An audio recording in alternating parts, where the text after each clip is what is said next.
جنگ یمامہ مسلمہ کذاب کے دعوی نبوت کے نتیجے میں لڑی گئی، جہاں 1200 صحابہ کرام رضی اللہ اجمعین کی شہادت ہوئی اور اس فتنے کو مکمل مٹا ڈالا۔ خلیفہ اول سیدنا ابو بکر صدیق رضی اللہ عنہ خطبہ دے رہے تھے، لوگو، مدینہ میں کوئی مرد نہ رہے، اہل بدر ہو یا اہل احد ہو، سب یمامہ کا رخ کرو۔ بھیگتی آنکھوں سے وہ دوبارہ بولے، مدینہ میں کوئی نہ رہے حتیٰ کہ جنگل کے درندے آئے اور ابوبکر کو گھسیٹ کر لے جائے۔ صحابہ کرام رضی اللہ اجمعین کہتے ہیں کہ اگر علی المرتضیٰ سیدنا ابوبکر صدیق رضی اللہ تعالیٰ عنہ کو نہ روکتے تو وہ خود تلوار اٹھا کر یمامہ کا رخ کرتے۔ 13,000 کے مقابل بنو حنیفہ کے 70,000 جنگجو اسلحہ سے لیس کھڑے تھے۔ یہ وہی جنگ تھی جس کے متعلق اہل مدینہ کہتے تھے، بخدا ہم نے ایسی جنگ نہ کبھی پہلے لڑی نہ کبھی بعد میں لڑی۔ اس سے پہلے جتنی جنگیں ہوئی، بدر، احد، خندق، خیبر، موتا وغیرہ، صرف 259 صحابہ کرام شہید ہوئے تھے۔ ختم نبوت کے دفاع میں 1200 صحابہ کرام اجمعین کٹے جسموں کے ساتھ مقتل میں پڑے تھے۔ اے قوم، تمہیں پھر بھی ختم نبوت کی اہمیت معلوم نہ ہوئی؟ انصار کا وہ سردار ثابت بن قیس، ہاں وہی جس کی بہادری کے قصے عرب و عجم میں مشہور تھے، اس کی زبان سے جملہ ادا ہوا، اے اللہ، جس کی عبادت کرتے ہیں میں اس سے برات کا اظہار کرتا ہوں۔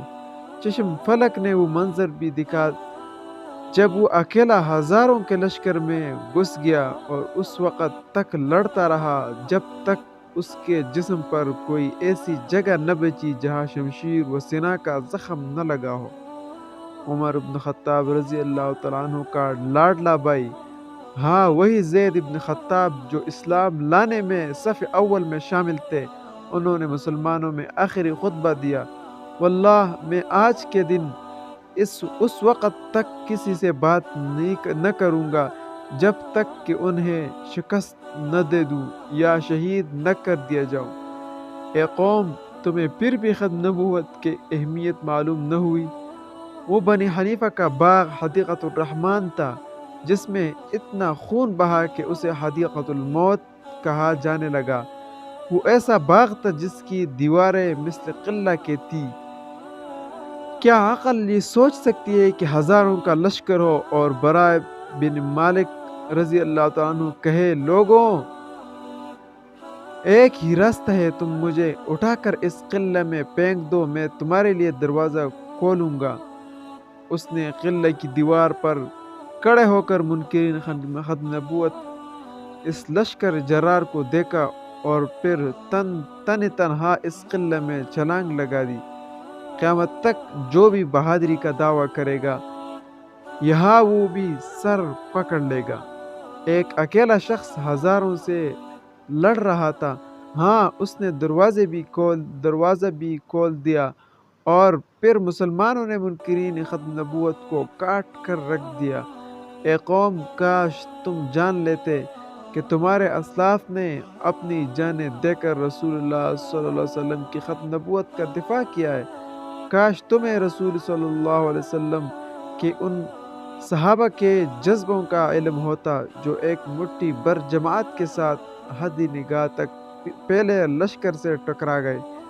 قادیانیت ایک بہت بڑے فتنے کی صورت میں نمودار ہے، پس ہر صاحب ایمان کے ذمہ ہے کہ وہ اس کے سد باب کی کوشش میں شریک ہو۔ اے مسلمانوں، تحفظ ختم نبوت کی جہاد میں اپنا اپنا کردار ادا کرو تاکہ قیامت کے دن خاتم النبیین صلی اللہ علیہ وسلم کی شفاعت نصیب ہو۔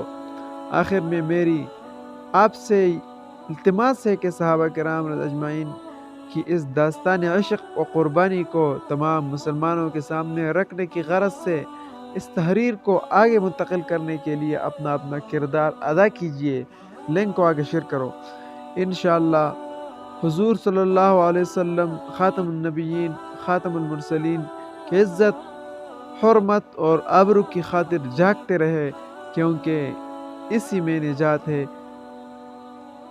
کی محمد سے وفا تو نے تو ہم تیرے ہے، کی محمد سے وفا تو نے تو ہم تیرے ہے، یہ جہاں چیز ہے کیا لوح و قلم تیرے ہے۔ والسلام، خدا حافظ۔ لیکن اگر آپ نے چینل کو سبسکرائب نہ کیا ہو تو آپ اس چینل کو ضرور سبسکرائب کیجئے تاکہ آنے والی ویڈیوز آپ کو بر وقت مل سکے۔